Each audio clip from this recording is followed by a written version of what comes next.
Okay, magandang gabi po mga katipon sa Pilipinas.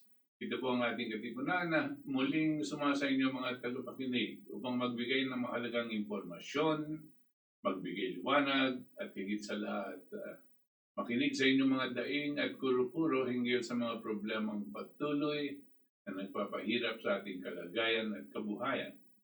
Sa susunod na 2 oras, sisikapin po namin ipaliwanag ang iba-ibang bahagi ng ating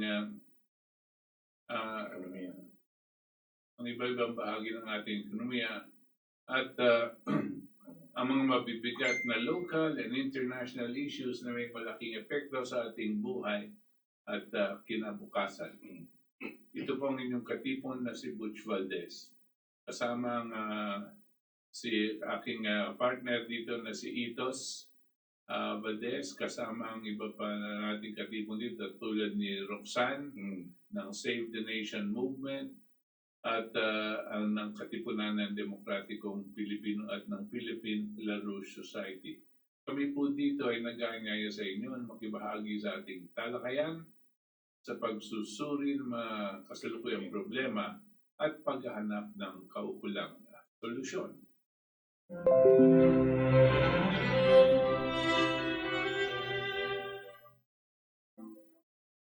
Okay. Andito na naman po tayo. Every Sunday, andito po tayo. At for the past how many Sundays now? Maybe about 2 months now. Wala kaming itinatalakay kundi ang mga pangyayari sa ibang lugar, specifically dito po sa bansang Amerika.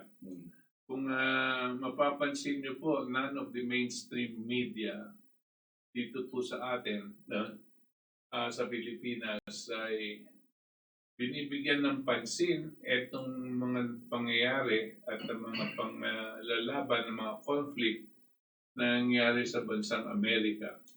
Kadalasan, siyempre, ang nalalaman po natin dito sa Pilipinas kung anong nangyari sa Amerika, kung dito lang sa napapanood natin sa CNN, no? Kaya pong CNN is no longer a credible news organization. Yeah. It is very partisan, no? Propagandist na po sila. At mga tao sa bansang Amerika, hindi na po sila halos pinapanood. No? Kasi nga masyadong garapal na yung kanilang wala silang neutrality. They are not an independent organization. Right now, they don't even claim to be an independent organization. Tsaka fake news. Lahat ng nilalabas nila parang fake, mali-mali. Lagi may anggulong patira lang maski manglilin lang ka tao. Ang nakakalungkot sa lugar natin, sa Pilipinas at maraming lugar, no? Ito lang ang source of truth nila. Yes. No? Yes. Ito lang ang pinakabase ng kanilang pinagbabasehan ng kanilang opinion, ng kanilang desisyon hinggil sa mga nangyari sa bansang Amerika. Ang bansang Amerika po ay malapit po sa Pilipinas dahil ang mga kamag-anak natin, no? Palagay ko walang ni isang pamilya sa buong Pilipinas na walang kamag-anak, maski na pinsan o second cousin o anak o tiyahin, no?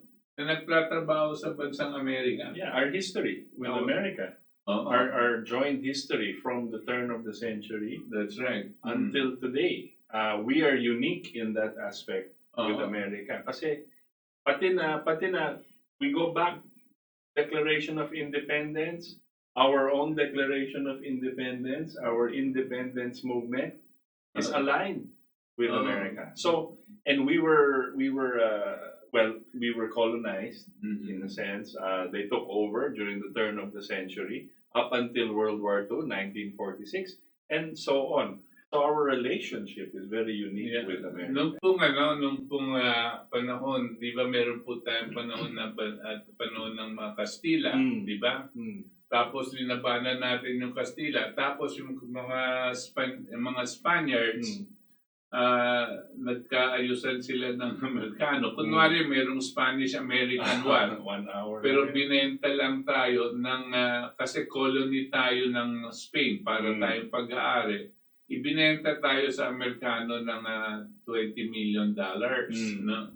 This was in 1900s or 1899. 1899, yeah. Or somewhere there. Now, dahil dito, di siyempre ayaw din ng Pilipino. Linalabanan natin. Galing lang tayo sa mga Spaniards. Tapos, ito na naman. Iba na naman ang amo natin. Iba na naman ang nangyayari sa atin. Linalabanan po natin yan. Pero ang ginawa po ng mga Amerikano, ginawa nila, unang-una, nagpadala sila ng mga dalawang vapor na punong-puno ng mga teacher. Guro. Oo, mga teacher, Thomasites. No? Thomasites. At pinadala nila dito at sila nagumpisa ng tinatawag nating educational system. Ito pong nakikita natin ngayon ay educational system na pattern after the US format of educating its people. Public school. Public school system, ganyan-ganyan. Tandaan nyo, nung panahonan po nila Jose Rizal, no? At yung mga dati, hindi po ganyan ang sistema. Wala yatang public school. Wala. It was all, tsaka walang yung classification or whatever. Yeah. Pero, ang importante dito, ginawa nilang parang gantimpala para mawala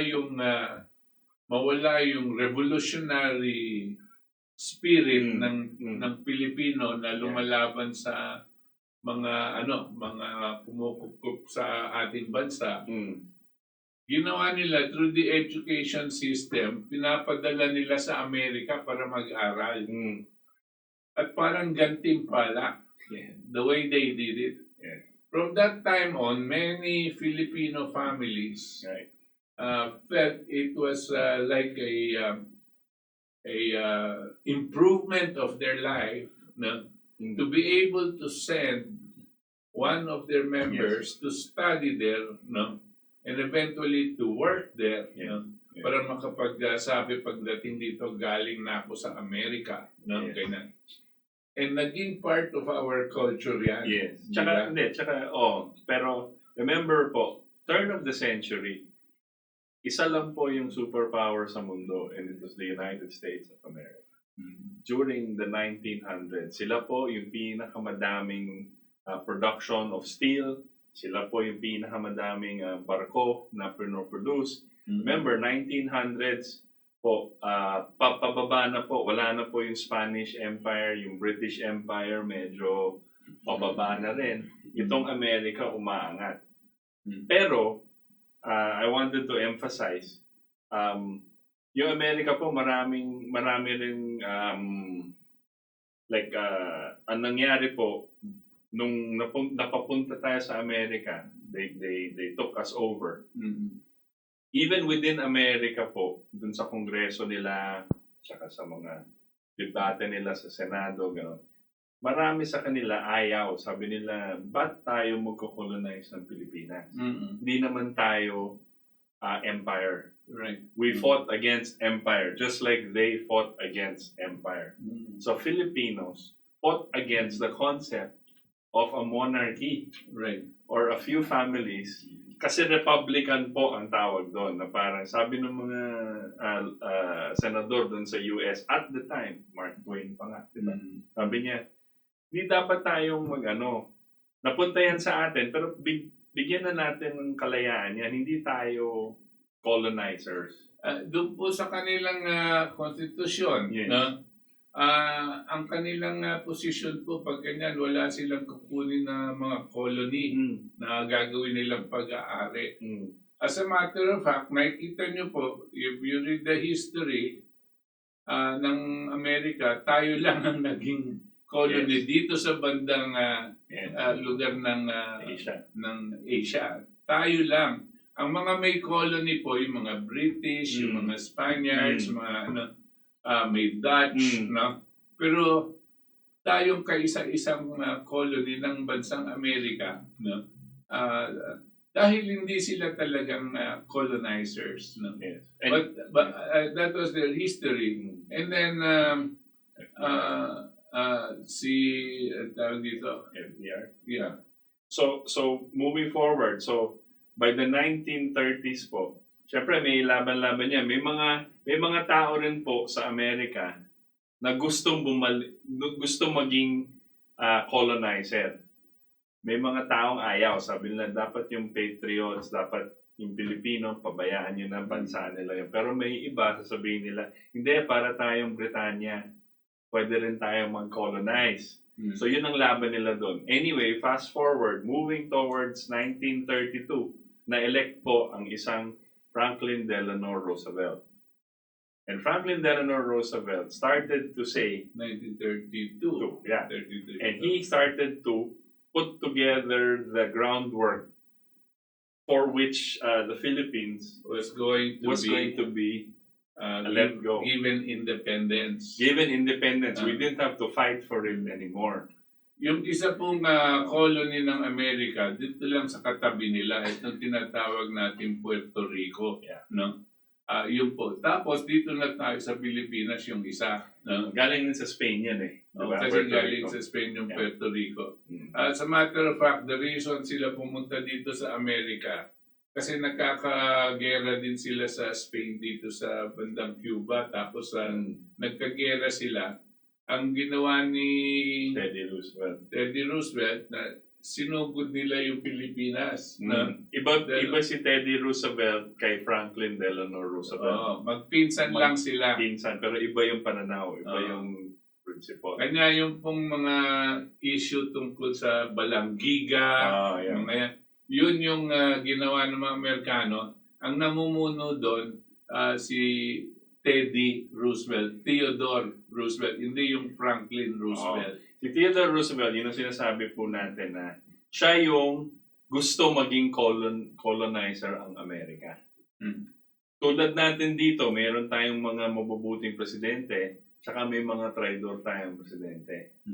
Ganon rin po sa kanila. Minsan magaling yung presidente, minsan masama. So, Teddy Roosevelt, turn of the century, 1900s, 1901, when bago lang yung Pilipinas, siya gusto maging colonizer. Yes. So, he was the one responsible for the war. Yung pagkuha nila sa Pilipinas, part yan ng Spanish-American War. Right. Kasi may laban. Lahat ng colony ng Spain, nag-away yung US tsaka Spain, lahat ng colony nila. But bago pa lang nag-declare ng war, sinasabi po ni chairman, si Teddy Roosevelt po at the time, before war was even declared on Spain, si Teddy Roosevelt po was Secretary of the Navy. Right. Navy. Siya yung in charge ng mga Navy. Secretary of Navy po, parang Secretary of War. Yes. Kasi ang mga wars dati sa gumagamit ng mga vapor, di ba? Wala pa sa air. Wala pang airlines. No? So, airplanes. Tapos, ang kailangan banggitin natin dito na itong Teddy Roosevelt na ito, malapit dito sa mga tiga-Inglaterra, mga British, no? Idol niya yung mga yan. Idol niya yung mga British. Kasi yung mga British, tatandaan nyo, yan ang mga isa sa mga pinakamalaking colonizers. Hanggang ngayon, marami silang mga bansang hawak. Right. Yung Australia, yung mga diyan sa Canada, hawak nila yan. Hawak nila yan. May namumuno doon sa mga kunwaring namumuno sa Australia. No? There is a Governor General that reports to the Queen. Hindi independent countries yung mga yan. Right. No? Hanggang ngayon. Now, itong British, tandaan nyo, nag-revolusyon ang mga Amerikano. Sila George Washington, 1776, at Alexander Hamilton, Thomas Jefferson. Lumaban sila at nanalo sila. Di ba? Anong ginawa nila? Tinanggal nila yung mga colonizers at kung nagtatag sila ng isang bansa. United States. Ito yung United States of America. At naglagay sila ng isang ng isang Declaration of Independence, which I call a universal document. Yeah. Kasi applicable po yung dokumentong yan sa lahat ng sangkatauhan. Galit na galit ang mga British dyan dahil yung Declaration of Independence ang sinasabi, all men are created equal. Can you imagine? Lahat. Dati ang buong mundo ang nagpapatakbo dyan, mga hari, tsaka mga reyna, no? Tapos, di ba ang hari at reyna, hindi sila equal dito sa mga pinamumunuan nila. Right. And yet, the United States revolutionaries came up with a very controversial At the time. declaration. Yes. All men are created equal. Nakakaano yun, nakakayanig sa Inglaterra yon. Yes. Tapos sinabi nila that we are all endowed. When we are born, we are endowed with inalienable rights. Meron na po tayong karapatan, natural, nung naisilang tayo.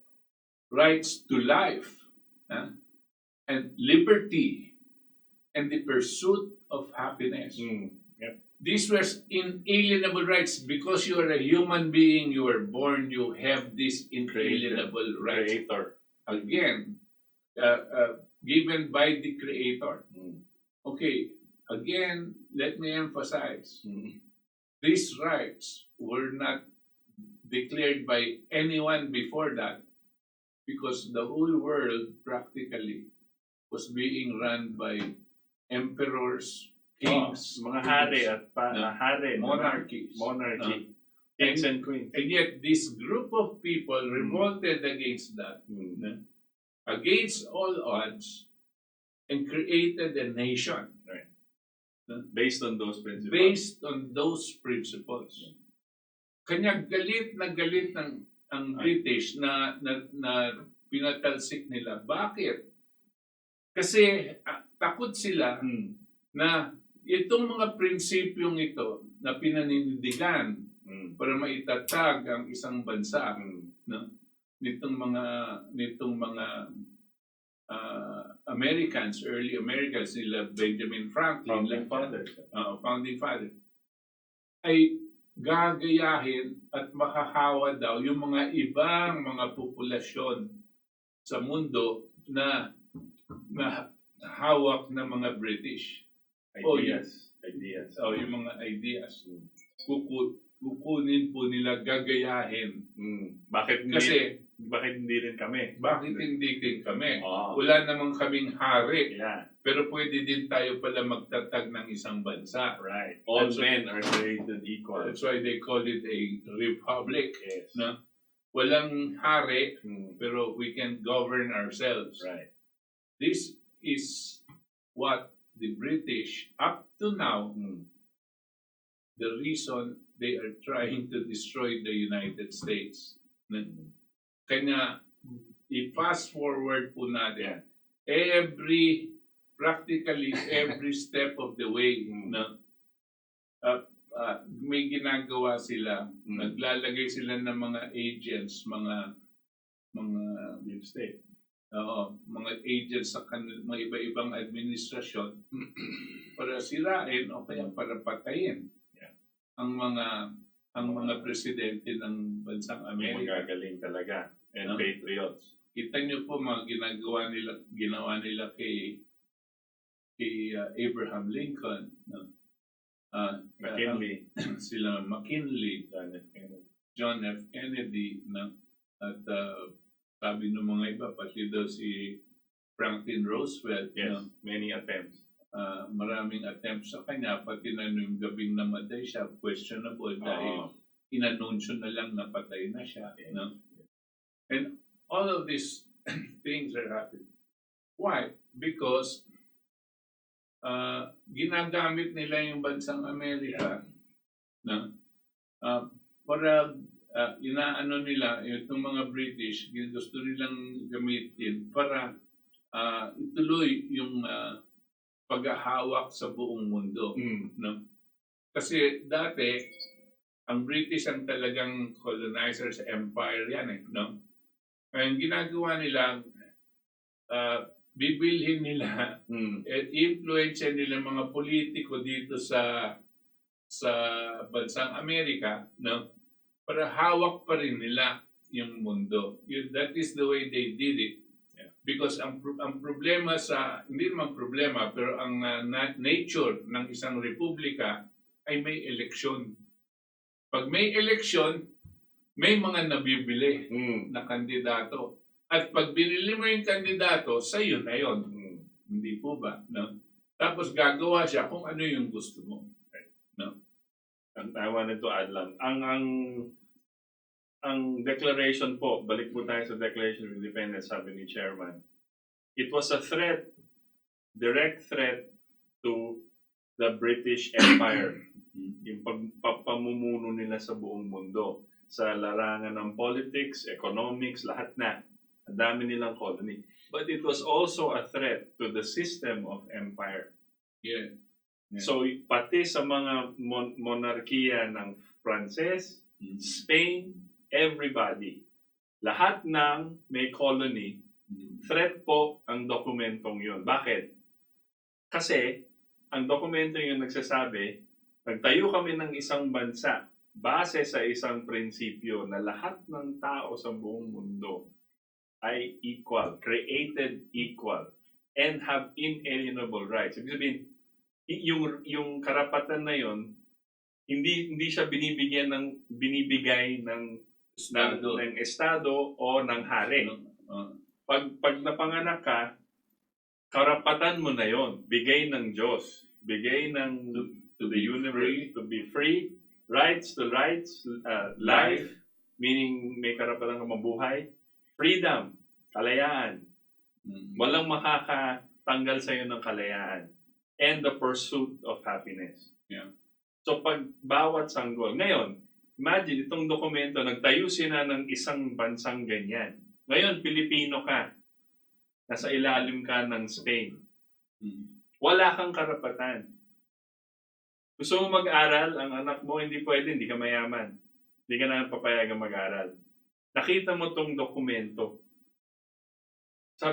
Sabihin mo, gusto ko rin yan.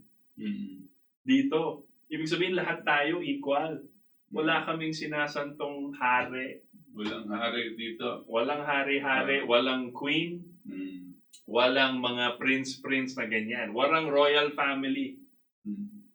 And that system of government, meaning, ibig sabihin, kung lahat ng tao malaya at lahat ng tao may sovereign right to decide their future, that system of government, in a republic, they can vote who their leaders will be. One vote is equal to another vote. Right. Walang mas mabigat na vote. Okay. The other side, kung sa colony tayo ng Spain, ang empire, may hari, may queen, walang boto-boto dyan. Yung anak nila magiging hari. Sila pa rin mag-hari sa inyo. Kasi ang kanilang palaging sinasabi, pag hari ka, yung kaharian mo bigay ng Diyos sa'yo. So lahat ng mga anak mo magiging hari sa'yo din, lang, no? sa pamilya mo. Pero yung mga iba, ano yan, subjects mo yan. Alipin. Pag-aari mo. Yeah. You own people and property in that whole area. Yeah. No? Yan ang diferensya ng system of government. Now, we fought that because Spain was like that. But the result of our ideas, si Rizal po at yung mga iba pang manunulat dati, had to have come from an idea and a principle related to that special document. That special document said, lahat ng tao sa mundo malaya. Dapat walang ano. And we will build the country based on those principles. Hindi dahil mayaman kami kasi naubos yung pera nila sa gera. Tapos di na sila papahiramin ng mga bansa. So even France was threatened. Even hindi sila nire-respeto. Hindi sila binibigyan ng ano eh.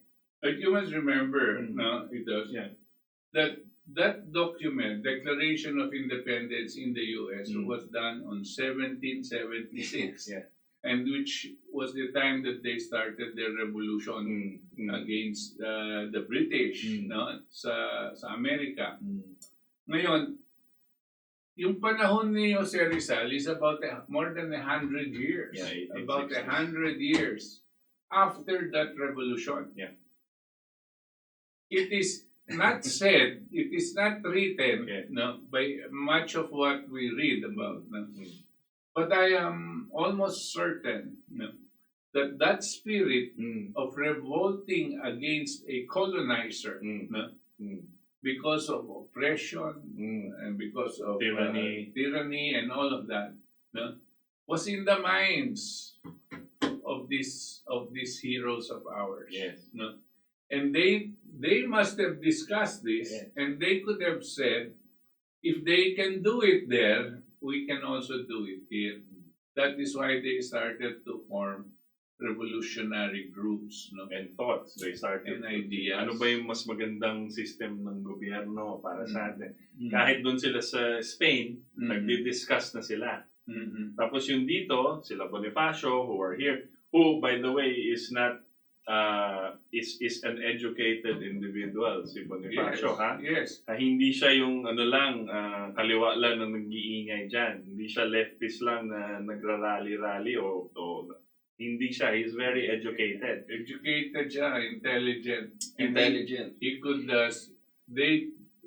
one of the descendants said that he can speak 6 languages. Yes. Yeah. So, these are the kinds of people, sabi ko nga, yung education, they come across these ideas. Tapos, sasabihin nila, paano natin pwedeng gawin dito? Now, the world events, yung nangyayari sa mundo at the time of revolution, that was in the 1880s for us, or 1890s, towards the end. Pababa na po yung Espanya pababa na po yung empire. Hindi na sila ganong kalakas. Lumakas sila, yung height ng empire ng Spain and Portugal was about the 15th century. 15th, 16th century. Tapos, bumaba na rin sila. Kasi pag empire po, ang konsepto ng empire, ang tinatawag nila ay looting. Kukunin ng yaman ng bawat colony, babalik sa inang bayan. Babalik nila doon sa Doon sa hari. hari. Sa reyna. Imagine mo, yung pag-iisip ng hari at reyna, yung konsepto po ng empire is lahat ng colony namin, pag-aarian at tao, hayop at yamang likas yaman is ours. So kailangan lahat, kung gamitin natin yung mga Pilipino, hindi naman edukado yung mga yan. Pa-plant natin ng mga spices or ano. Tapos, pag-harvest, babalik lahat sa Spain. Ganon ang isip ng hari. Okay? So, definitely, ang sistema ng gobyernong yon, if you do not maintain or strengthen the colony, mamamatay at mamamatay yan. Definitely, you will not survive. Para pong Roman Empire yon. Okay? So, ganun ang isip. British Empire did the same. France, Roman, you have Spanish, Portuguese. Yeah. So, by the time the 18th century came around, pababa na ng pababa. Kasi pag empire po, nag-aaway lahat ng hari. Di ba? Puro gera yan. Mangungutang sila para gerahin yung ibang para may teritoryo. Okay? So, by the time it was going down, lumalakas ngayon ang pag-iisip at yung mga tao tulad ng founding fathers natin, Bonifacio, Rizal, parang nabubuo na yung pag-iisip nila ng isang republic. And they were discussing this in Spain, they were discussing it here, and the Spanish Empire was so threatened that they had to execute Rizal. Right. Pero hindi nila mapigil ang Pilipino, magre-revolution na talaga. No, we wanted you to get this flavor or this introduction to explain to you what is happening in the United States. The United States fought the British because of they didn't want to be a colony, and they created their own economic system. They called the American system of political economy. Pero dahil meron silang ang sistemang pagpipili ng liderato ay by election. At dito sumisingit at ginugulo sila ng mga British. At kung minsan nananaig yung mga British system. So makukuha nilang presidente ay taliwas sa interes ng bansang Amerika, no? Tapos kung minsan naman masyadong matatag yung liderato na gustong ipairal yung kanilang Declaration of Independence at ang kanilang Constitution. Kung masyadong malakas yun, pinapatay siya. No? At often, of course, nangyari yun. Nasisiraan nila yon, sisiraan nila yung presidente nga.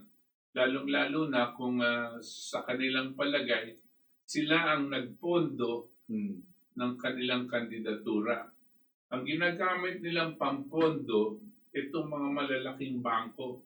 Kasi lahat ng headquarters ng mga malalaking bangko na money lenders of the world ay nasa London. City of London. City of London.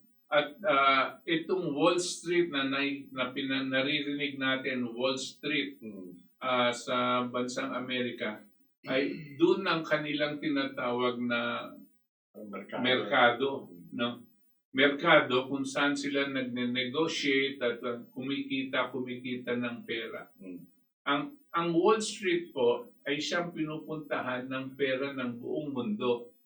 Yung pong meron tayong reserves, ganyan, sinasabi natin, meron tayong 100 million dito, $100 billion dito, yung isang. Saan po tinatago yan? Hindi naman po sa ilalim ng unan ng central bank. No? Linalaro nila yan sa Wall Street. Sa mga merkado. Sa mga merkado. Ang may control nitong merkado to, yung British, tsaka yung mga bankero. Kanya napakalaki ng poder nila, hawak nila, hindi lang po yung presidente, kundi yung mga ahensya ng gobyerno, yung mga senador, yung mga congressman, hawak po yan. Kung tayo dito ay galit sa mga oligarko dahil hinahawakan nilang Pilipinas, yan po ang oligarko ng mga oligarko. No? Yan ang ginagawa nila. Yeah. Ngayon, kung minsan, no, madalas makikita nyo, pag maraming gera ang Amerika at maraming katiwalian at may ginagawa silang pambubuli, kanyang minumura na ng mga mamamayan ng Amerikano dahil sa kanilang sistema at galit yung tao. Pero walang magawa dahil bansang Amerika. No? Pero kung minsan, dahil punong-puno na yung tao dito sa mga katiwalian, punong-puno na sila dito sa pagsisira ng kanilang mga lipunan, paglalaganap ng mga drugs, no? Ng mga kung ano-anong korupsyon. At palaging gusto nila palaging may gera para umaandar yung kanilang tinatawag na military-industrial complex, yung pagkakonsyaba ng mga matataas na general, tsaka yung mga negosyante para tuloy ang mga gera sa Middle East, kung saan man nila gusto, para pinagkikitaan. No? Sawang-sawa na po yung taong Amerika dito. At nung nakaraan 4 na taon, binoto nila itong si Trump. Itong si Trump, hindi siya politiko. At parang bagang protest vote siya ng Amerikano. Ayaw na namin dyan sa mga Republican, yung mga Democrat, yung mga politikong yan. Ito ang pipiliin namin, si Trump. Dahil siya ay hindi magpapakontrol dito sa mga taong to dahil negosyante siyang matapang. Matapang na negosyante. Hindi pipitsugin. No? Hindi siya lumaking politiko. Hindi siya. So, eto na ngayon si Trump. Dati, dadayain siya lahat ng gagawin nila. Sabi si Hillary Clinton ang mananalo. Lahat, CNN, hanggang the day before, sabi, landslide daw si Hillary. Walang laban si Trump daw. So, anong nangyari? Panalo si Trump. Tapos, at ginawa ni Trump yung mga kanyang ginagawa at napakarami nang nagawa kanyang mahal siya ng tao ngayon. Pagdating ngayon, magkakaroon na naman ng eleksyon. Ito na. Nalaman na nila na malakas itong taong to at nalaman nila na itong si Trump ay may kakayanan buwagin ang kontrol ng mga British, ng mga bankero, ng mga deep state dito sa mga politiko ng bansa at ilalabas niya lahat ng baho na ginawa nitong mga nakaraan administrasyon. He calls it draining the swamp. Draining the swamp po. Katulad last week we were talking. Tatanggalin mo yung tubig, lilitaw na lahat ng basura dyan. Kalimutan ko ulit yung Tagalog na swamp. Malalim kasi masyado yun. Pero any rate, ngayon po, nandito ngayon tayo ulit. No? Si Trump, ginagawa nila ng lahat ng paraan para hindi siya mahalal. Nung nakaraan linggo, anong pong pinag-usapan natin? Sabi nitong isang Colonel and acting State Senator Richard Black, sabi niya na there is an impending coup going to be a coup attempt on Trump, most probably before the elections. Kanya medyo urgent po yung kanyang call. Sabi niya, pagbantayan nyo, kasi ito sila Colin Powell, General Mattis, yung mga dating retired general, are the ones that are talking to the others. Na sabi na kailangan tanggalin natin si Trump. Paano yung kanilang negosyo, kasama ng mga negosyante sa mga gera, ay nasisira. So, biro mo, gagawa sila ng mga ganyang paraan para wag lang makatuloy etong si Trump. At marami na sila ngayon pinagbabantaan, mga sinisira nila na sistema, katulad sa Facebook, sa YouTube, mga pinagbabawalan nila ngayon para lang wag lalabas yung katotohanan na pumapabor kay Trump. So I wanted to say before we play a video, the reason po, so nabigyan na po namin kayo ng konting history, kung bakit Philippines is with the US and why we need to discuss this. Remember po, sabi ko kanina na because of their system of government, minsan may magaling na presidente tulad ni Franklin Roosevelt, William McKinley, Abraham Lincoln, at minsan may mga masasamang presidente. Yan po sistema nila. Because binibigyan ng power ang taong bayan. Okay? Ganun din po yung sistema natin. Minsan, masamang presidente. Minsan, mas masamang presidente.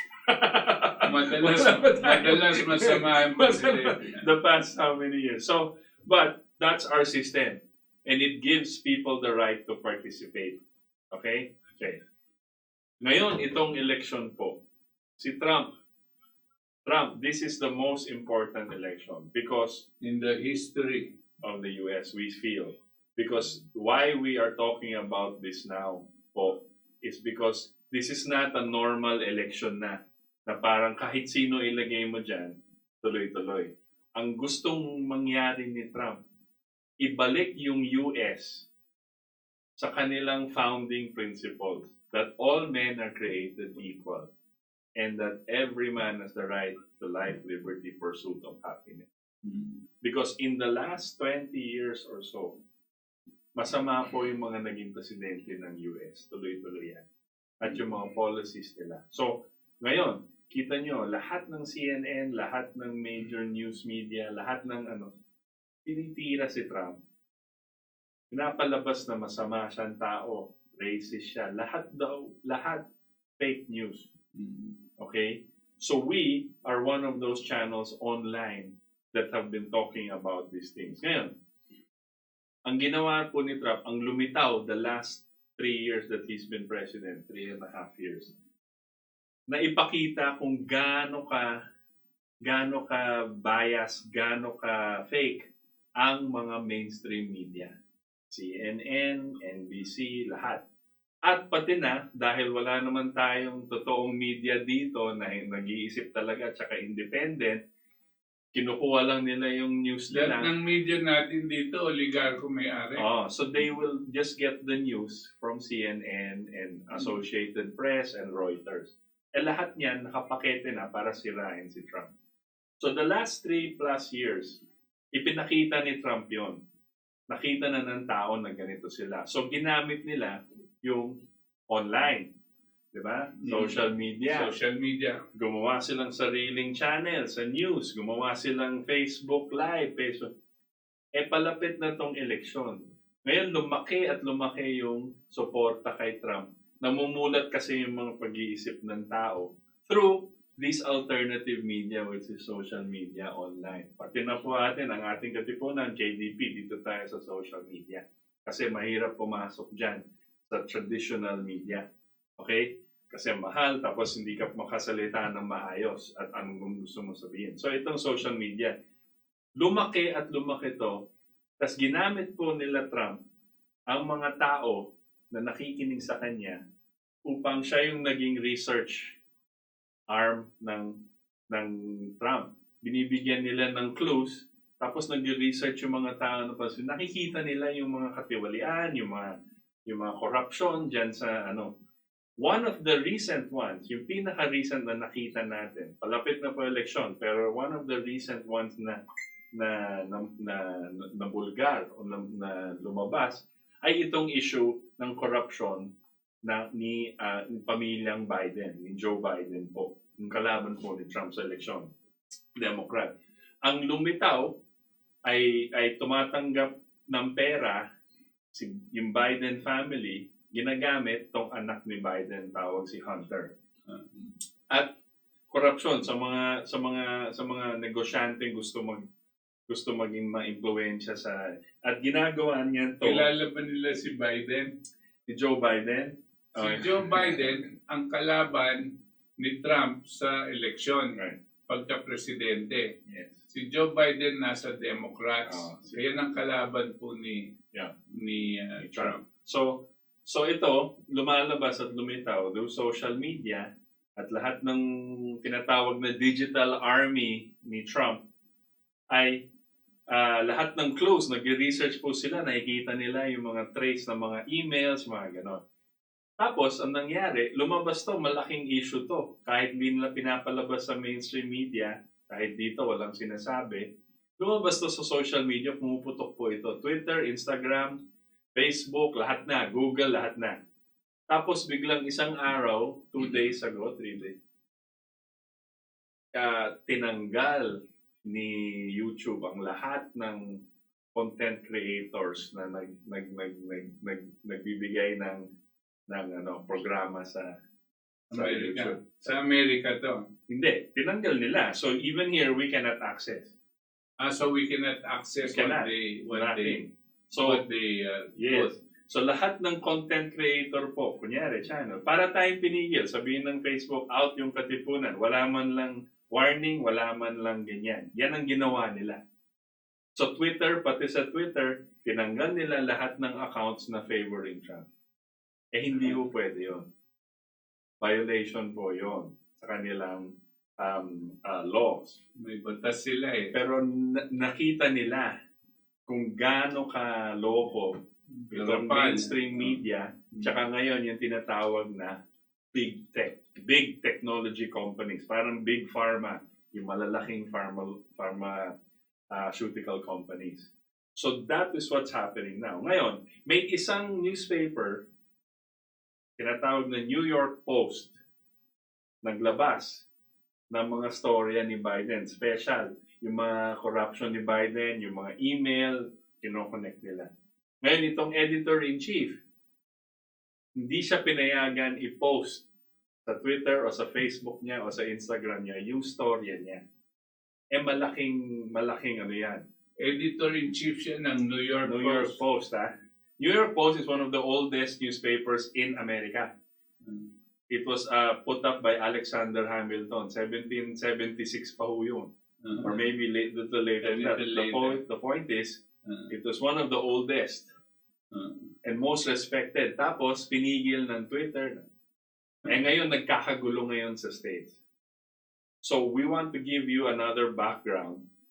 This is going to be a program about 6 minutes long of Blaze TV. What? Sorry, what? 11 minutes. Blaze TV, host po nito ay si Glenn Beck. And he's gonna talk about interview niya yung editor mismo ng New York Post at anong ginawa sa kanya. Okay. Let me go to Sohrab Ahmari, New York Post, author of The Unbroken Thread. And he has been witnessing and a part of this in real time on what is going on. So, Rob, welcome. Glenn, thanks for having me. So tell me, first of all, quickly, and we'll get back to it maybe later, quickly tell me the Joe Biden story that was posted yesterday. So this was really a Hunter and Joe Biden story. You'll remember that Joe Biden has repeatedly and emphatically denied that there was nothing untoward going on between his family, his dynasty, and Ukraine while Mr. Biden was vice president and the second most powerful man on earth, playing an outsized role in the destiny of that embattled Eastern European nation. He's denied it. But the New York Post, my colleagues, I'm not the reporter on this. I can't take any of the credit for it. I'm just our opinion or op-ed editor. But our reporters got hold of the contents of a hard drive that appeared to belong to Hunter Biden, and they include emails showing that the firm called Burisma, it's a shady Ukrainian energy firm that had Hunter on its board of directors, paying him at least $50,000 a month. Nice work if you can get it. Mm-hmm. That they had asked him to arrange a meeting with his father. And so it becomes clear why our illustrious vice presidential son, who, otherwise has no special expertise in Eastern European energy markets and oil and gas matters, was being paid $50,000 a month. I mean, it was obvious all along, right? Why would Burisma pay Hunter Biden $50,000 a month? Mm-hmm. But now we get it. It's influence peddling. And so in addition to other things that just corroborate that, this is the real material, I mean, it also, among the cache of materials are all sorts of personal photos, including photos of Hunter with like a crack pipe in his mouth, smoking, and sort of debauched stuff. But the important thing is that we were very clear from the beginning about how we got hold of this material. It was reported deeply, fairly, meticulously, and it was based on much more solid sourcing than mountains of stories published in center-left outlets over the past 4 years that collapsed and were based on unnamed sources telling the reporter. And none of those got censored by the major social media platforms the way this story is. And this story, I mean, it's either a very good fraud or it is the truth. And the reason why I say a very good fraud is it confirms all of these threads that most people aren't even covering. It covers all of the threads and all of the players that, if you've really been doing your homework, if you really know the story of Burisma, et cetera, it all fits. It all fits. Yeah, I mean, Glenn, there is something very delicious about this because we've, spent the past 4 years talking about collusion that never materialized. The special counsel, again, in his report, Robert Mueller, definitively ruled out there having been any collusion between Team Trump and the Kremlin, Right. or any Russian assets or elements. Definitively ruled out. Then at the end of this tail end of his 4 years, it's almost like some sort of Greek tragedy or comedy. You find, a cache of material that confirms that there was influence peddling, certainly with foreign entities, when Joe Biden was vice president with his clan. So yesterday they came out and said Joe Biden, because in this information, it shows that Hunter Biden asked for a meeting with the Burisma officials and Joe Biden in Washington. And Joe Biden said, well, there's nothing on the official schedule. However, there's a hole in his schedule, exactly where that meeting was supposed to take place. Mm-hmm. And also the January 5th meeting that we know now because of handwritten notes he was a part of with President Obama that went against what the FBI was saying. We know that happened, and that's not on his schedule. So what does "it's not on my schedule" even mean? So, Glenn, if I may, I just want to rehearse the denial that the Biden camp put forward yesterday. Okay. And go through it. It has three elements, and it's very amusing if you think about it.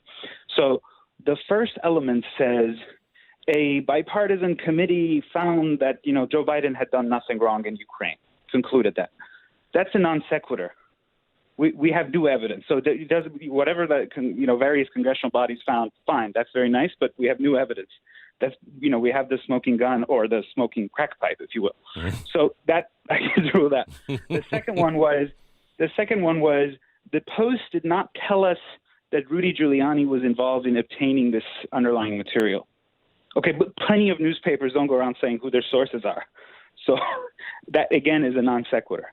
And then the third thing they said was that the meeting, and this is, as you know, if you know lawyers, if you know PR people, they choose words very, very carefully. They said the meeting did not take place as alleged by the New York Post, as alleged by the New York Post. So, okay, and then in a political story, they said they couldn't rule out the possibility that an informal get-together took place. So this is a story where we're being banned. We're not being.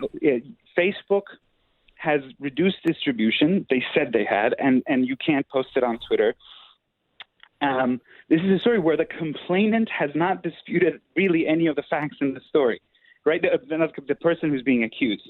They haven't. Hunter does not say that I didn't write those emails or anything like that. So Twitter and Facebook are acting on a case where even the person who's being accused in the story isn't really denying the core facts. So now here's what happened yesterday. We know that Twitter and Facebook throttled you back. Twitter actually, I think, banned your post, did it not? Correct. So it began with a Facebook official, actually, named Andy Stone. Andy Stone tweeted, although he's a Facebook official, but he used Twitter to say that, I'm paraphrasing, but I won't link to that awful New York Post story, but it certainly deserves fact-checking. In the meanwhile, we have taken steps to reduce its distribution on our social media platform. Now, the thing to know about Andy Stone, before we get into the actual substance of that stuff, is Andy Stone, in his bio, says before he joined Facebook, he worked as a staffer for Senator Barbara Boxer, Democrat of California, and for the Democratic Congressional Campaign Committee, the DCCC. That's weird. So you have essentially a Democratic operative who's at the levers of control for, where free speech really happens, right? We have a First Amendment where I can go I live in Manhattan. I can go on a street corner and sort of bang drums and be like, Hunter was corrupt. But that's not where speech really happens in our day and age. Where it really matters is on these privately owned platforms. That's where free speech either lives or dies. And the person who controls the levers is an openly Democratic operative, proudly says he works for Senator Boxer and works for or used to work for the DCCC, and is reducing distribution. And then a couple of hours later, I think I tried to post a story, and I noticed I got an error message from Twitter saying, we've determined that this story is harmful alongside our partners, and so we're not going to let you post it. So here's what you get today.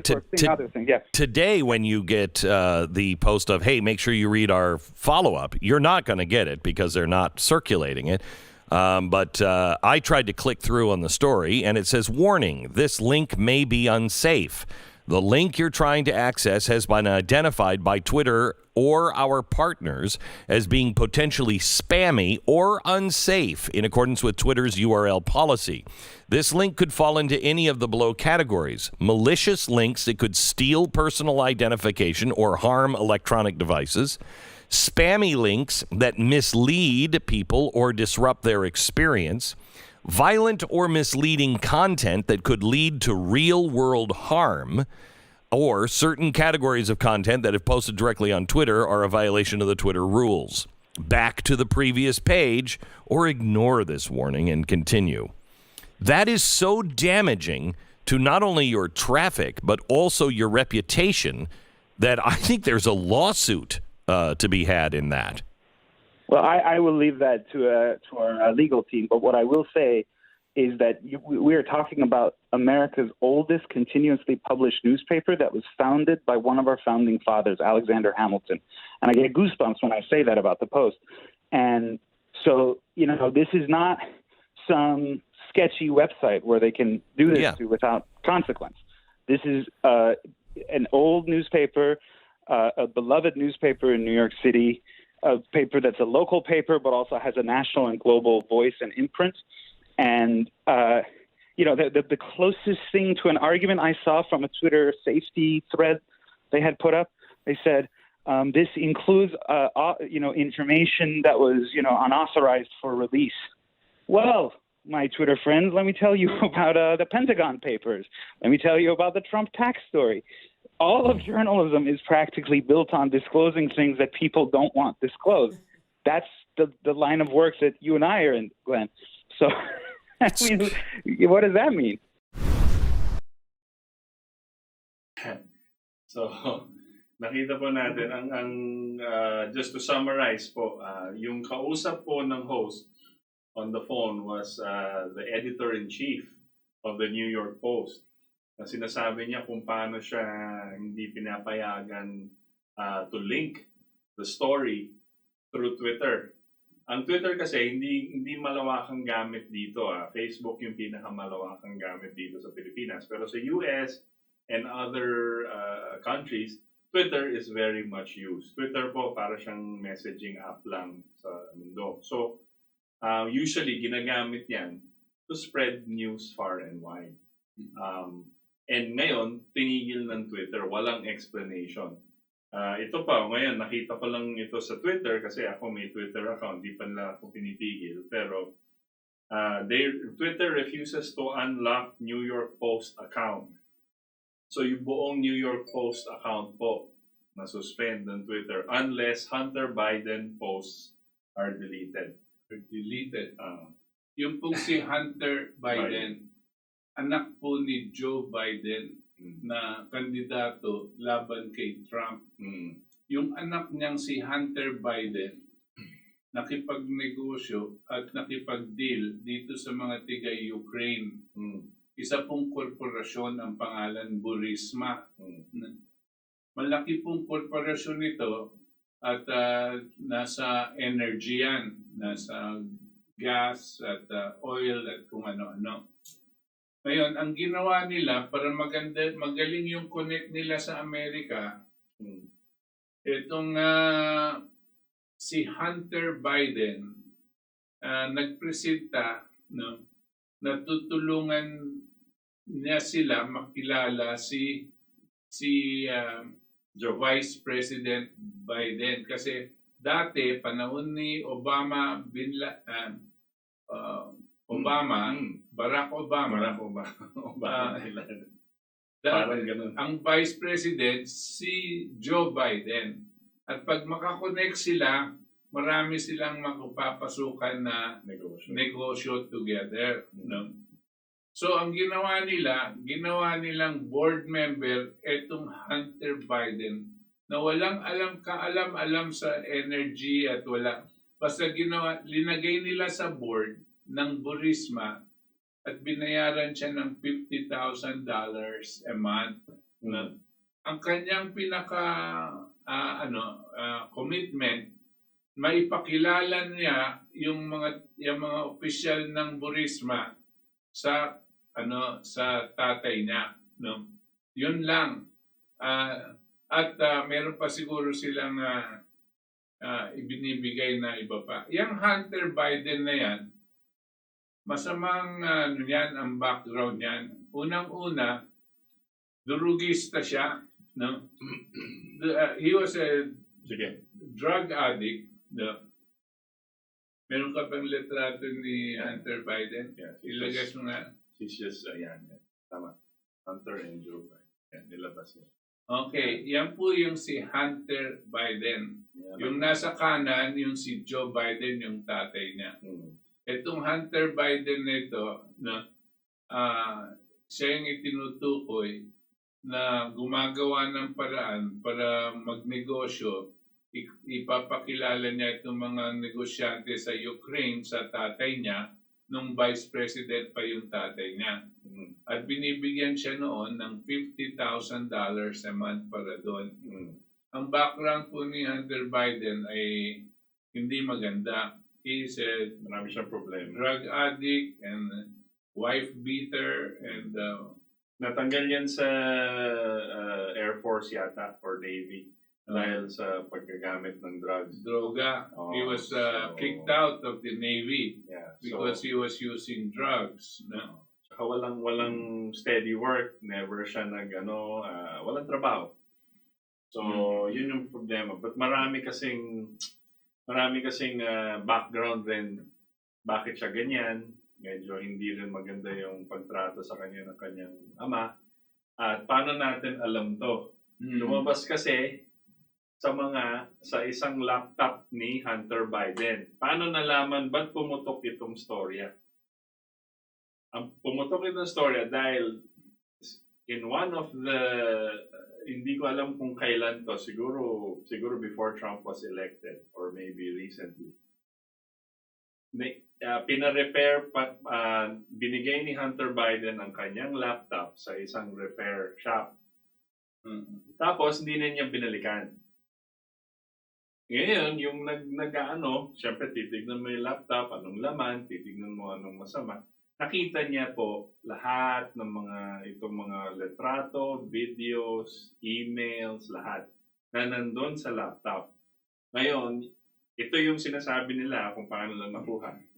He gave it now, sinabit nga ngayon nito sa Department of Justice kasi nakita yung repair person, nakita niya na medyo maraming information, tsaka maraming mga video, tsaka alam niya anak ng Vice President Biden to. Kaya importante. Kaya binenta niya yung information. Yeah. Pero balik tayo dito kay Hunter Biden tsaka si Joe Biden.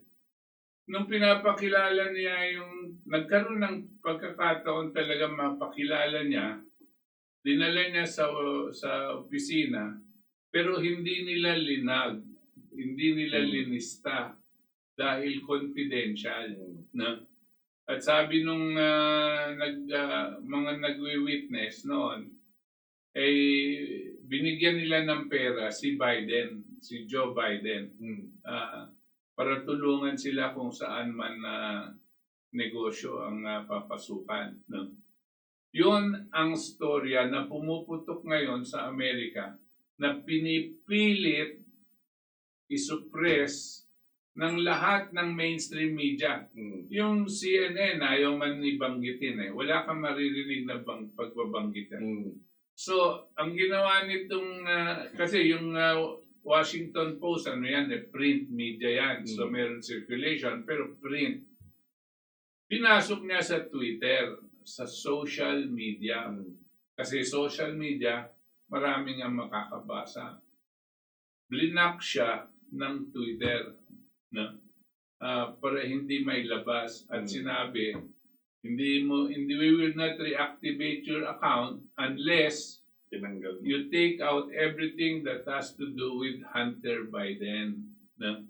You can see that censorship is so strong. And yet, itong mga ito, Twitter tsaka Facebook, no, ang claim nila that they are social media and they are just a platform for all ideas to come in. Hindi po ba ganyan ang sinasabi nila, maski ano yung mga idea? Tapos, ang nangyari, it became also the platform for the people to voice their opinion. No? At maririnig po ng mga ibang tao. Siyempre, kanya-kanyang mga ideya dyan, nagbabanggaan, pero meron talagang lugar. Kaso, dahil lumalabas ito, ang Facebook tsaka ang Twitter, kinakancel yung account, sineserado, no? Maski na dito sa atin, marami na tayong mga kaibigan, no? Umaangal, sinususpend yung account nila. Minsan, 1 week, 2 weeks. Yung isang kaibigan ko, si Vic Cotrego, 30 days. No? Bakit? Dahil ayaw nila yung sinasabi niya. Wala naman siyang sinasabi tungkol sa Facebook o saan. Pero ayaw lang nila, no? Na maglabas ng katotohanan ng tao. Yung ito yung fact checkers. Alam mo sino yung fact checkers na yan, di ba? Si Maria Ressa. Rappler and Facebook. Rappler. Maria Ressa. Sino ba si Maria Ressa? Hindi ba convict yan for cyber libel? No? She is a convict. No? She has been convicted. Ibig sabihin, nagkalat siya for a criminal. Nagkalat siya ng kasinungalingan. She was fake news. Yes. She was convicted for fake news. And yet, she is the fact checker of Facebook in the Philippines. Can you imagine? No? Yeah. Ay, nako. There is a big ngayon, pero ngayon magulo ngayon because ang ginawa ng Twitter na to, ngayon madadama yung Facebook, yung Google, tsaka Instagram, no? Actually, Facebook owns Instagram. So there is a move now by the Senate of the U.S. Led by Senator Ted Cruz to bring in aid of legislation, parang dito, they will have to call in yung mga head ng Twitter and the social media again and ask them, why are you blocking these posts? So let's play that video first and then we'll explain what Section 230 is, which is related to this. In the last 2 days, we've seen a remarkable development. We have seen big tech, we've seen Twitter and Facebook actively interfering in this election in a way that has no precedent in the history of our country. Yesterday, the New York Post broke a story alleging serious corruption of Joe Biden and Hunter Biden concerning Ukraine. The allegations in the New York Post story, if true, indicate that Vice President Biden lied when he said he had never discussed his son's business dealings. That story, once the New York Post broke it, was blocked by Twitter and Facebook. Anyone who attempted to share it was prevented from sharing it on Twitter or Facebook.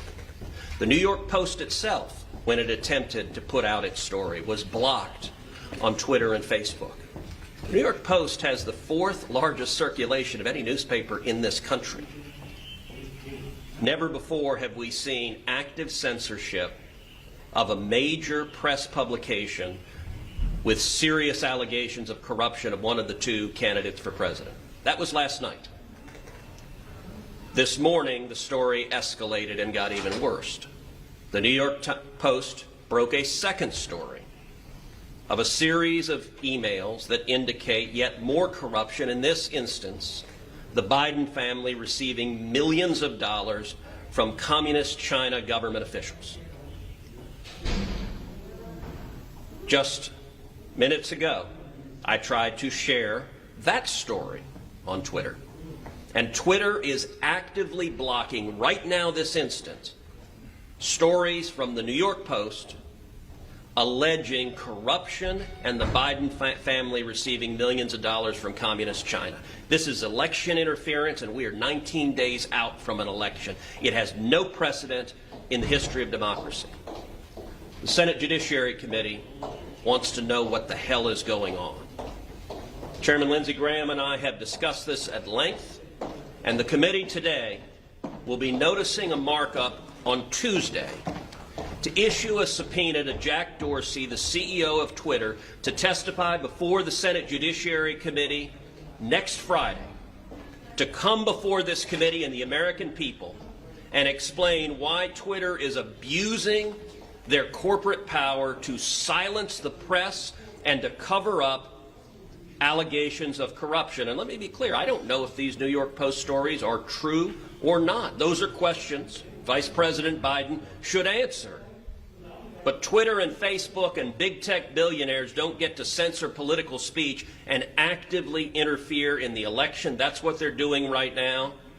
And so on Tuesday, the Judiciary Committee, the full committee, will be voting on subpoenas to subpoena Jack Dorsey to come before our committee.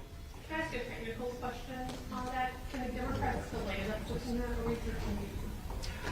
The Democrats can certainly raise procedural objections. They can try to delay the subpoena. I don't believe they will be successful. We are 19 days out from an election, so if the Democrats were to try to play procedural games to delay the subpoena until after the election, that would be obvious and transparently political. Chairman Graham. Thank you. 2020 can't get any stranger. So they're 19 days out from an election. Again, I don't know if the New York Post article is true. I think it is established that Hunter Biden, while he was visiting China with the vice president, received money from a Chinese bank for investment. I don't know much more about it, but I do know this, that a lot of information, the Steele dossier, was all over the place. They never blocked that. All the allegations about Russian collusion and Trump and every other idea that Trump may have done something bad, nobody blocked that. So what we're going to do is we're going to finally have an accounting that's long overdue. These social media platforms have a dominance in our lives. They're newspapers, they're TV stations, they're radio stations, they're publishers. And this, to me, crystallizes the problem better than anything I could think of for the American people. You may be a Democrat saying, I don't want to hear the New York Post. It could be you tomorrow. So the point is that the power behind these platforms have been taken to a level that truly is dangerous, I think. The stopping Americans who have these tools available to them from exercising their ability to share information with their friends. Nobody in Twitter and social media shut down anything about Trump and Russia. So we're going to proceed Tuesday. Hopefully the Democrats on the committee will be as interested in this as we are, because it's us today, it could be them tomorrow. Thank you.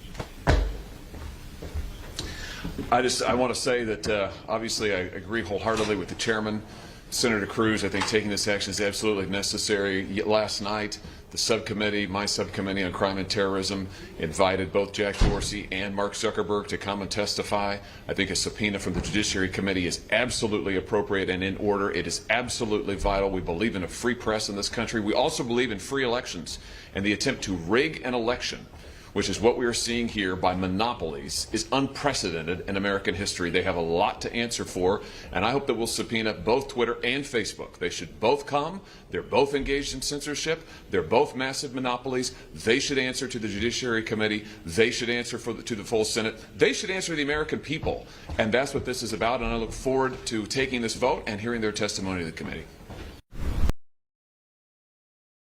So they're going to war. Very clear. Oo. Di ba? Tatlong senador yon. Judiciary Committee. Judiciary Committee. Republican. So, Mag-investigate sila, imbitayin nila itong Facebook tsaka Twitter, no?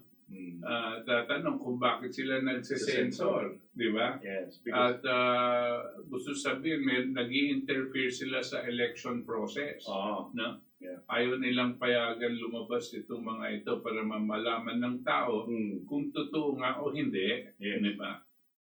The other thing is that there is such a thing called the Section 230.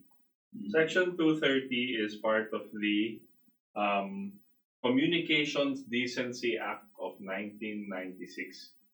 Okay? Now, Section 230 states, and I will read po, quote, no provider or user of an interactive computer service shall be treated as the publisher or speaker of any information provided by another information content provider. Ibig sabihin, kung nag-link tayo ng isang news article ng ABS-CBN or Rappler, ilagay natin sa Facebook natin, share, link. Okay? Hindi ako yung nag-publish ng information na yon. Yung Rappler mismo. Sinashare ko lang. Ngayon, itong lahat ng social media, nung na-incorporate po sila at dun sa kanilang bylaws, they are supposed to be a platform for the free exchange of ideas. Okay. Hindi dapat sila mag-censor ng anumang content. Okay, as long as it's not criminal and others, but for political purposes. Okay? Ngayon, kasi if they do that, iba na po yung ibig sabihin ng company nila. Hindi na platform. Sige.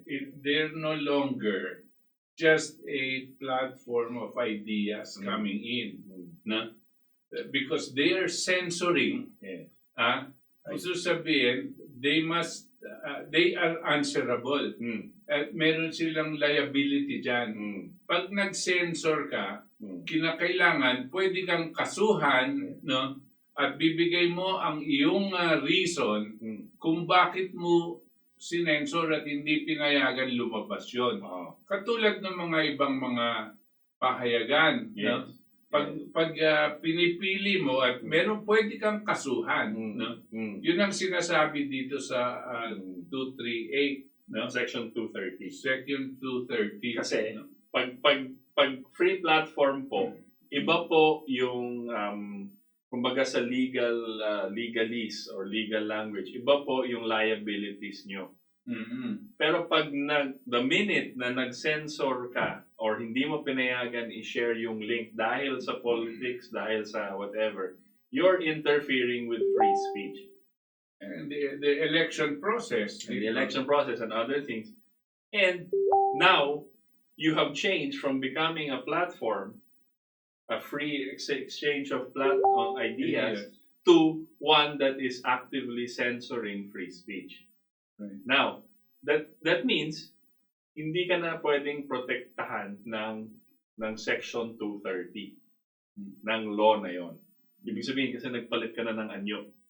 Okay, so sabi nga ni Trump, he signed an executive order nung May pa kasi ginagawa na nila matagal na. Bago pa lang nag-eleksyon nung kampanya ni Trump, yung Google, yung Twitter, yung Facebook, sinesensor nila yung mga supporters ni Trump. Okay? So in May this year, President Trump signed an executive order that could remove some protections in the law if companies engage in, quote, selective censorship harmful to national discussion. Right. I think this is very important. Kasi although pinag-uusapan natin ito sa bansang Amerika na nangyayari, para sa ating mga mambabatas dito, no, pag-aralan nila ito at baka magkaroon ng isang desisyon sa Korte Suprema o kung saan man sa Amerika, no, na magiging jurisprudence, no, na pwedeng magamit ng ating mga abogado dito at ng ating mga hukuman ng pag etong mga Facebook dito tsaka Twitter dito gumagawa ng censorship. Kasi yung censorship ginagawa na nila ngayon. No? Ngayon ginagawa na nila at walang umaalma. Basta nagagalit lang yung tao, bakit nila ginagawa? Pero hindi nila alam kung paano approach legally. Ito pong mga lawyers natin, kung meron kayo dyan, o kayong mga nakikinig na naging biktima nitong censorship, no? Pag-aralan nyo mabuti at antabayanan nyo itong nangyayari ngayon sa Amerika hinggil dito. Because it can also be used in the Philippines by our lawyers and by our judges. Kasi obvious naman, itong mga abogado natin, hindi nila alam kung anong gagawin dito dahil wala tayong parang batas, no? About platforms and social media and all of that sort of thing. No? Wala tayong gumagawa lang tayo, pero parang pati na yung nasa gobyerno gagawa ng paraan para i-block din itong mga iba. Hindi, no? Ito, breaking news. Blinak tayo. Blinak na tayo. You're blocked. Your live video is blocked, pero we resume. So we're now on air again, di ba, Roxanne? Are we on air? But we received the notice. I don't know if we're actually on air, but we received the notice. Siguro we played kasi Biden. Tingnan nyo. Are we on air? Block na din tayo ng Facebook. We're not on air. We're not. Hindi ko na po nakikita sa isang. Well, sige. Record. Yeah. Pero, Upload na natin. Yeah. So we were blocked on Facebook apparently. Just now. Now. Ewan ko kung na-broadcast pa rin ito sa Truth DZXL kasi meron tayong simulcast doon di ba? Baka narinig pa tayo doon. But I think they get the feed from Facebook. Kasi we don't have a connection. Blinak na tayo. You're blocked. But pero we resume. So we're now on air again, di ba? Wala yung Facebook. Okay, we're back. We received the notice. Alam niyo po, kakatapos ngayon nabalita namin, na-block kami ng Facebook. Dahil nalabas natin, na-block na din tayo ng nakikita niyo po kung anong nangyayari. These people, all over the world, are going to stop for people from finding out what the people is. This is not just a platform of ideas. Just now, this is being used now against the people. And the people that are here, the one managing them here, are also Filipinos. Pilipino din ang nag-managers nila dito, mga siyempre, utusan ng kanilang mga amo sa Amerika. Siguro when we upload this again on YouTube, you will see, pero medyo nakat yung live feed natin. But we will upload this so you will see the second half of our show. Pero nakakatawa, we were talking about it and then just parang timing. Galing talaga nila. But you can see their power. Now Section 230 po gives them liability. Which means people can sue them if they start to censor or block posts because dapat hindi sila nag-agreement. As opposed to the case of Rappler na ina-argue ng Rappler na hindi po sila Pilipino din ang nag-managers nila dito. they're just a platform. Siyempre, utusan ng kanilang mga amo sa Amerika. Pero nagsesensor sila. And they're a news organization. Siguro when we upload this again, they are news because they claim fact checkers sila. At hindi pa daw facts, ano pa lang daw opinion. Kaya hindi pa. Pero nakakatawa, we're talking about it. Sensor nila. Just parang you're saying that they're a social media organization platform. You can see their power. Not subject to 100% of social media, which was wrong. Gives them liability. Gumagano sila. So because nga iba-ibang they start to censor yung status nyo post platform kayo, hindi kayo pwede mag-censor. Pag social media, pag news kayo, pag media company po kayo, you're subject to the law. With Facebook and Twitter and Google and Instagram, registered po sila sa US. Right? So they are, we're all in that platform. We use that service as our social media platform, as a free exchange of ideas. But whatever they want to do, tanggalin nila yung Facebook. Remember po, yung mga post natin about COVID. Pag social media, yung mga post, maling information po yan, maling information, sabihin nilang ganyan. But we are not claiming these things. We are linking. We are putting the link of the news item. So they are not legally allowed to do this. So any lawyer worth his salt, tama po si Chairman, you watch how these things proceed. Because then, it opens up a lot of possible cases against these companies. Malaki po, ang Facebook po, pinakamalaking social media company sa buong mundo. Never in the history. Siguro mga 3 billion people are on Facebook. That's more than any country. Okay? They are all on Facebook. And whatever Facebook puts out, whatever they control, they can either say, oh, we don't want the Philippines to see any of this news item. They can do that. Yeah. But illegally. Illegally, yes. That's why we have to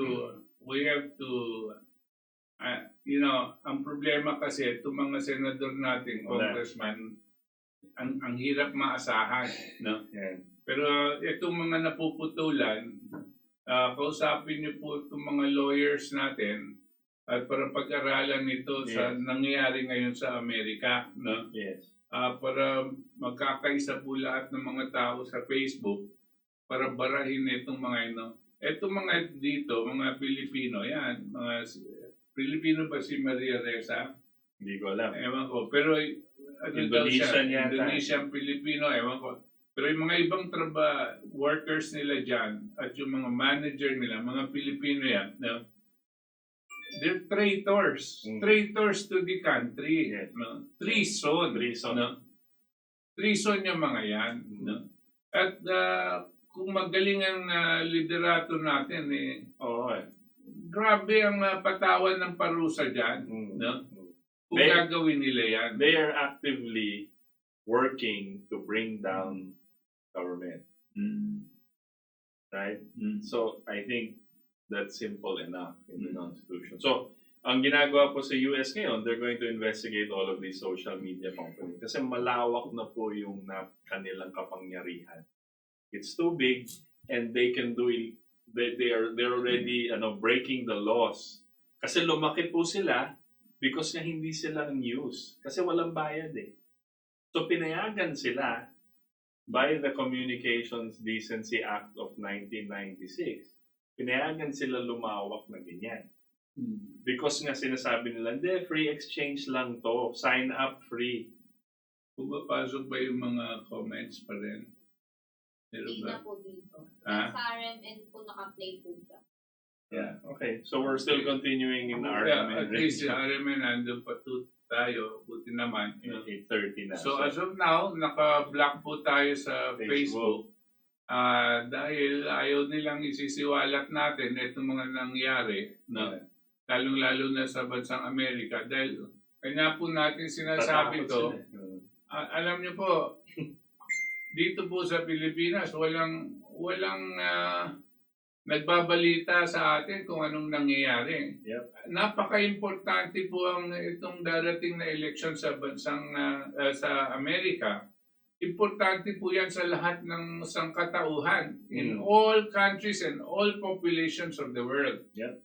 Because this is a historic fight between the oligarchs, the deep state, the modern colonizers, the international empire, no? Yeah. Itong mga colonizers na ito, Empire. and who are an empire, no, versus the human beings, the populations, the societies, no, Patriots. and the patriots. Yes. Yan po ang laban ngayon. Nation state. Ang ating pong ang banner laban dito sa mga ito, no? Ito pong si Trump, Yes. no? Hindi lang para sa Amerika, para sa buong mundo. Si Trump po ang kanyang plataforma, wala nang gera. Hihilain na niya lahat ng mga sundalo Umuwi na sa kaya. buong mundo para hindi na kasama sa gera. Although sinabi niya pinakamalakas tayong sandatahan, no? We are the strongest military, but we do not have to use it, sabi niya. Because we want to get out of these war situations all over the world. Right. And the deep state, ito pong mga kalaban na ayaw yan. Gusto nila tuloy at ginawa pa ng malawak na gera. Yes. And what Kanya involved po tayo, tayong mga nasa ibang bansa. this is a battle po, kahit di natin maramdaman siguro right now, but this is a battle for the future of humanity. This election in the US coming in the next 2 weeks or so will determine where humanity goes. Kahit sabihin mo ayaw nyo si Trump, kahit sabihin nyo mukhang mayabang, kahit yung buhok niya ayaw nyo. But the point is, what he is doing, he's trying to preserve human life and preserve what the United States was founded on, the principles in which to found the United States. And we must join that fight. We must actively say, we want Trump to win. We want a better future. We don't want censorship from Facebook and big tech. We don't want poisonous vaccines from big pharma like the Vaxia and all. We don't want that. That's what he stands for. Ang kalaban po niya, yung modern day empire. Yan po ang kalaban natin. And if not, kung natalo po tayo dito, we were looking at a very, Bleak future po. Magkakaroon po ako, ang tingin ko po, within 6 months, the world will be in a major war. Major war. Hindi po yung maliliit lang, no? Major war po ang papasukan ng bansang Amerika, no? At yan po ang mag-uumpisa ng malawakang gera, no? Yeah. So, ako gusto ko basahin na natin yung mga Sige. ibang messages kasi baka wala naman tayo sa baka matapos ng panahon. Yeah, so we have 30 minutes left for our Okay. excellent PCR. Okay. YouTube comments. This is from October 11 pa. Okay. Ernesto Nang, this is the last days of wickedness of men will be known. Calamity, sickness, rumors of wars, diverse places. All is coming out. Thank you, KDP, for being an instrument in these end times. Hopefully not end times. Tuloy natin. Cynthia Franco, Trump is God sent. He is pro-life. Correct. Very interesting po ang mga topics nyo. God bless po. Margie Mabayan. Judy Stevens, I'm a loyalist of Marcos, but I can't believe your ignorance and extremism when it comes to Trump's lies. Wala kayo dito sa Amerika at limitado ang research nyo. Then you don't have the journalistic integrity to opine about America's politics. Sorry, but focus on the Philippines is the same way ayaw natin nagpapakialaman ng Amerika. Alam mo, Judy, you will be surprised. Many Filipinos here know a lot more than those people that are living in the United States. Believe me. Yeah. And you are free, of course, to vote for whoever you want. Right. We cannot vote for anybody because Yes. we're not citizens of that country. Yeah. You abandoned already the Philippines, no? So go vote there in the United States, no? Yeah. We didn't abandon our country. Yes, I want to add, I beg to differ when you call us ignorant and extreme. I don't think that's who we are. I don't know who you are. Yeah. Chuck Ruff, the will of people power will always prevail above all. We need an educated mass people.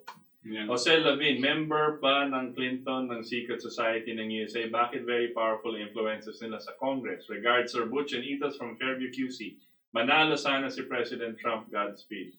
Yeah. Yes, si Clinton po, ang dami rin na baho niyan. Clinton Foundation, everything, Epstein, lahat. Nandun po siya. Yeah. So, marami pong lalabas diyan about Clinton. Evangelina Zabala, watching from Chicago, more power sa inyo, ama, mag-ama, the best and very informative channel. Thank you. Keep on supporting us kahit nababan tayo ng Facebook. Sino po ba founder Ruben Franco. Sino ba ang founder ng Planned Parenthood? Hindi po isang founder lang yan, but it's a group of like-minded individuals. One of those who started from the beginning, I don't know kung founding member siya, is the father of Bill Gates. Tatay po ni Bill Gates. Si Senior. Senior na. Yeah, so... Siya pong umpisa niyan. Yeah, so... Planned Parenthood is a abortion Yeah. organization. It's a depopulation, right? That's what they want. Ernesto de la Cruz, bakit pa pabuntis ka pa kung patayin nyo? Patayin mo naman. Patayin mo naman. Yung nga sa mga nagpapa-abort. Yeah, in Bakit other words, ka kasalanan mo pa, pabuntis ka pa. Is that what he's saying? Okay. Yeah. No, it's just, Yeah. papatayin mo naman, bakit ka pa nagpabuntis? Tama. Pro-life po tayo. Next. Freddy Ardina, present. Now. And here are the latest survival rates, estimates from disease control. Yes, we went through this. So age 0 to 70 19, plus, at the end of the average is about 99.56%. Yep. The science argument is officially over, correct? An increasing number of doctors and medical experts are breaking ranks and explaining how the current mass hysteria over cases, which now includes perfectly healthy people, is essentially meaningless propaganda. For example, in this segment on ARD, one of the big mainstream German TV channels. Correct, Fred. Also, the CDC has already come out with many different new data, which shows that this is not anything to be afraid of. But yet, they continue to push this, especially here, because our government doesn't seem to know where to go. Ana Rosales, DOH ang may gawa ng lahat. Well, DOH follows the WHO and Big Pharma. Good evening. Rodvite Periabas, good evening po. Katipunan, Sir Butch at Sir Ito, stay safe and good health. Mabuhay po ang KDP at Kamao, watching you from Zubik, Zambales. Good evening po. Edna Cepeda, good evening po. Kamusta na kayo mga DDS at ka-BBM? Jose Lavin, regards Sir Butch and Itos. God bless KDP. God bless you. Joel Lacandola, good evening po. Sir Butch, Sir Itos Valdes. Good evening, Joel. Freddy Oledina, face is from forehead to chin, face mask. Flatten the curve requires 2 consecutive days of same number of cases to say that graph is flat, which did not happen. PhilHealth funds used for medical expenses. Instead, to maintain health that must be called Medicare. New normal, changing the world normal to abnormal life of the people. Yes. Ace Kinol Morillo, fiberglass sa kanila ding galing. World Bank po dapat tignan din natin. Yes. Jerry Magbag, ang dami po namin natutunan sa show nyo. Salamat po, Jerry. Pwede Ordina, Guam at Hawaii are part of Madjapahit and Srivistan Empire, where Sultanate of Sulu is part. North and South Confederate versus Union Army was American Civil War versus British Empire. And you talk about Hunter Biden, FB Twitter will be taken down just like what happened to McCain, Kayla McCain. Well, it happened to us just now. They must be really desperate, no? Taking down... Pati tayo papatulan. Jose Lavin. We agree, Sir Itos. Clear sa time ngayon, President Trump. Disagree with their deep state policies headed by American cabals, colonizers and lovers of monarchic government disguised as Democrats. Alam mo, pag Pilipino ka, I just have to add, if you call yourself a Filipino, inherently, you are disgusted by anything empire. You will be disgusted by kings and queens and anything related to that if you call yourself a Filipino. Because if you call yourself a Filipino, real Filipino loves the concept of a republic. And all men, all Filipinos created equal. Right to life, liberty, and pursuit of happiness. Hindi sa inyo yung monarchy. 'Di ba? Hindi tayo luluhod sa kanino mang hari or reyna. Hindi dapat yun. Adelma Linato, inherent. Cesar Soberano, political pundits in the U.S. media expect a very contested elections in November, with some forecasting violence among the partisans of both Republican and Democrat support. A coup against Trump is a scenario for the House may finally decide to fiercely contest the poll results. As the Democrats, BLM will not accept the Trump win. Correct. That's why it's very dangerous. It's essential. They will not go down without a fight.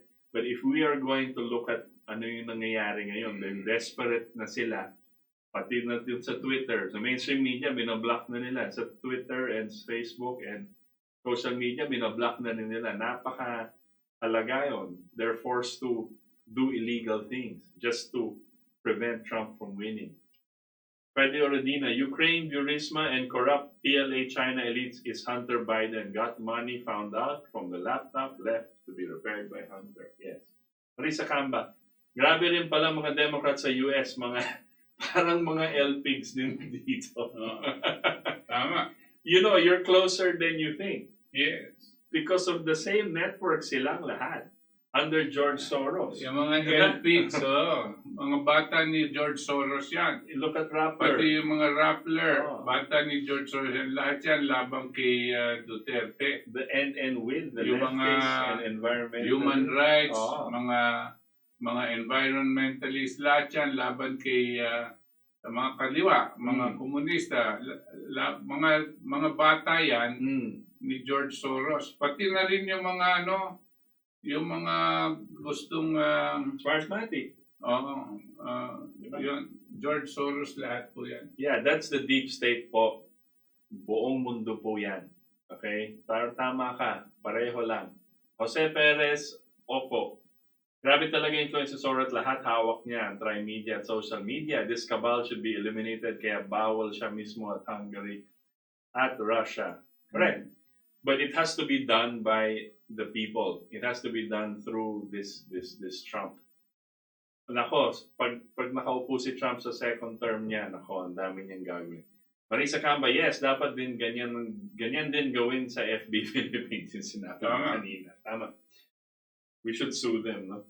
Jose Perez, is Biden anything to do with the annexation of Crimea by the Russians last 2014?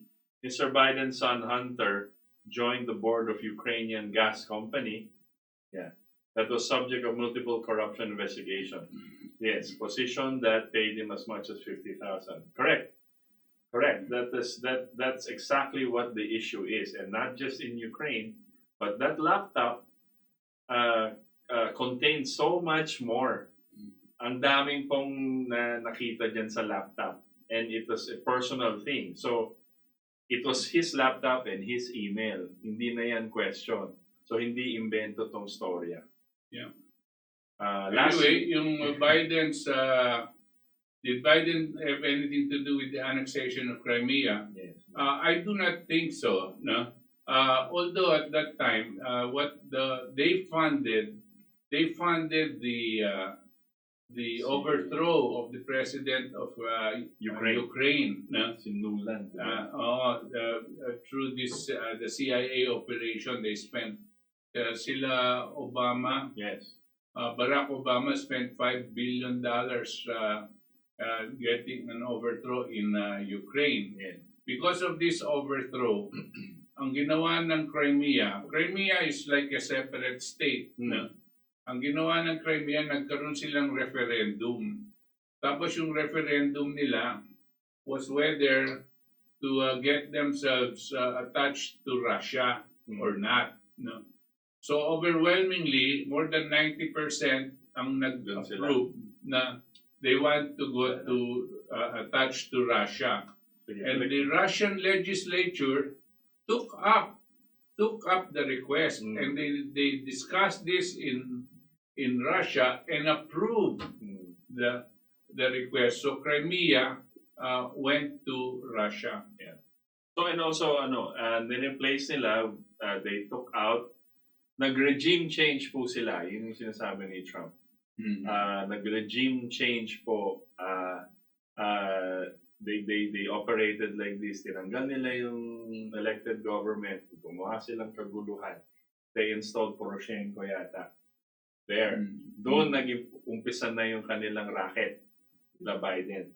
Pumasok na sila. Because si Obama appointed Biden as the point person for these things. Doon na. And si Biden was bragging about it.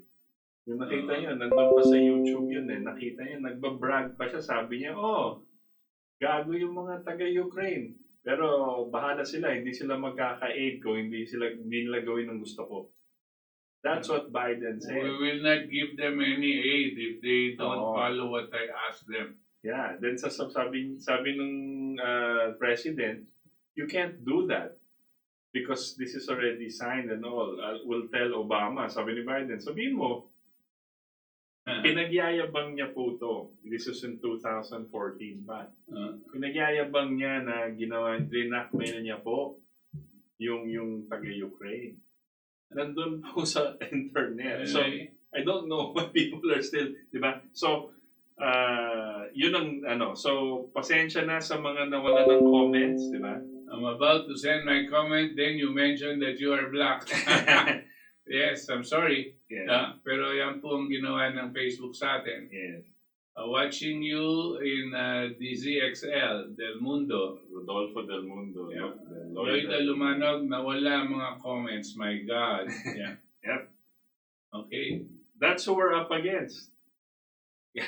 Guys, ito po yung kalaban natin. And either we stay ignorant, we accept whatever is given to us as citizens, or we fight back the way we know how. We have final 15 minutes. So, Well, tatapusin na natin po dito. Siyempre, maka-cut off na rin tayo sa DCXL Radio. Pero ito pong mga panahon na ito ay talagang masalimuot, no? Pero gusto natin pong pakita na isang mundo lang po tayo, no? We are a world consisting of sovereign nations, no? Sovereign free nations like America, China, Philippines, no? But we are all human beings in one population, in our populations. And what is now happening is that there is a group that wants to control the lives of all human beings by their conception of a one world government. There will be no more sovereign nations. Lahat ng mundo hahawakan lang ng isang one world government. Diyan po papunta itong mga sinasabi natin deep state. Yeah. That is the direction that they want to go to. Even if they have to go to war in order to impose themselves on other nations, like Russia or China. They are sovereign nations, but they have capability to protect themselves. Yeah. So what do these deep state people want? They want to use the armed forces of the United States and its allies to demolish China and demolish Russia and impose not the United States, but a one world government of oligarchs. This is not for the United States to be on top of all. The United States as a nation is going to be destroyed as a nation. They want to set up a one world government. So we have to, and that means the loss of all our basic rights, the right to life, liberty, and the pursuit of happiness. And this is the sign of the times. But even if we know these are the difficulties that we are facing, we cannot just sit back in a corner and say we will wait for it to hit us on the head.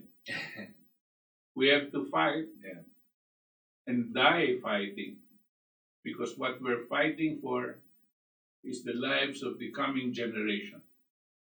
After all, that is what human beings are. We do our best to prepare not just for ourselves, but to prepare that the next generation will have, because of what we have done, will have a better life than what we had experienced. Ganyan po, and that's where there is a certain level of development. Yun po ang ating duty. So, we get together, magkaisa na po tayo, we keep in touch dito po sa Katipunan channel kung mabubuksan po tayo. No? At we will see how we're going to act and we will plan it out. Magandang gabi po sa inyo. Sa ngalan po ng ating mga katipon dito sa ating Katipunan at kasama na rin po ang mga magagaling na staff ng DZXL Radio mo nationwide. Kami po ay pansamantalang nagpapaalam at nagpapasalamat na sinamahan niyo kami ngayon, ang ora de peligro ng ating bayan at ng buong mundo dito po sa ating Katipunan. Hanggang sa linggo pong muli, mga katipon, 7 to 9 p.m. Magandang gabi po sa inyong lahat.